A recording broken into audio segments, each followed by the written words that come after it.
Nizam sugar factory పునః ప్రారంభానికి కాంగ్రెస్ ప్రభుత్వం కట్టుబడి ఉంది అని పరిశ్రమల శాఖ మంత్రి శ్రీధర్ బాబు అన్నారు. బోధన్ పట్టణంలోని నిజాం షుగర్ ఫ్యాక్టరీలో రైతుతో ముఖాముఖి చర్చా వేదిక నిజాం షుగర్ ఫ్యాక్టరీ పునరుద్ధరణ కేబినెట్ సబ్ కమిటీ కార్యక్రమానికి హాజరైన వారు మాట్లాడుతూ కాంగ్రెస్ ప్రభుత్వం రైతుల ప్రభుత్వమని, బీజేపీ నాయకులకు రైతుల పట్ల చిత్తశుద్ధి లేదని అన్నారు. తొందరలోనే నిజాం షుగర్ ఫ్యాక్టరీ పునః ప్రారంభానికి కృషి చేస్తామని వారు తెలిపారు.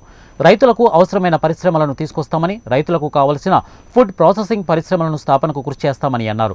ఈ సందర్భంగా ఫ్యాక్టరీ యంత్రాలు, భవనాల తీరును క్షేత్రస్థాయిలో పరిశీలించారు.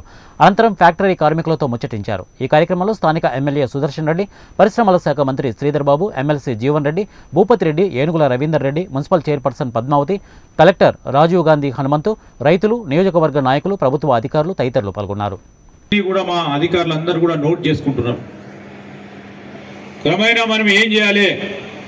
ఈ నష్టపరిచిన టీఆర్ఎస్ పార్టీ ప్రభుత్వం ఇక్కడ ఉన్నది మొత్తం అడ్డగోలుగా ఇష్టరాజ్యంగా నిర్ణయాల వల్ల ఈరోజు బంద్ అయింది. బంద్ అయిన కారణానికి సంబంధించిన అంశం విషయంలో మనం సూచనలు తీసుకొని ముందుకు పోవాలి.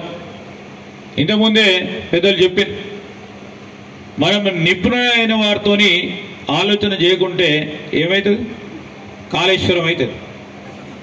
అవుతుందా కదా? అట్లాంటిది కావద్దు. మళ్ళా అని ఆలోచన చేద్దాం నిపుణులతోని. ఆ నిపుణులతో కూర్చొని ఏం చేస్తే బాగుంటుంది.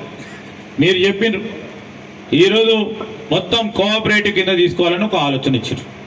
ఇంకొంతమంది మాకు ఏదైనా సరే ప్రైవేట్ రంగమైనా సరే ఖచ్చితంగా కఠినంగా నడిపించేటోడు కావాలని కొంతమంది చెప్పారు.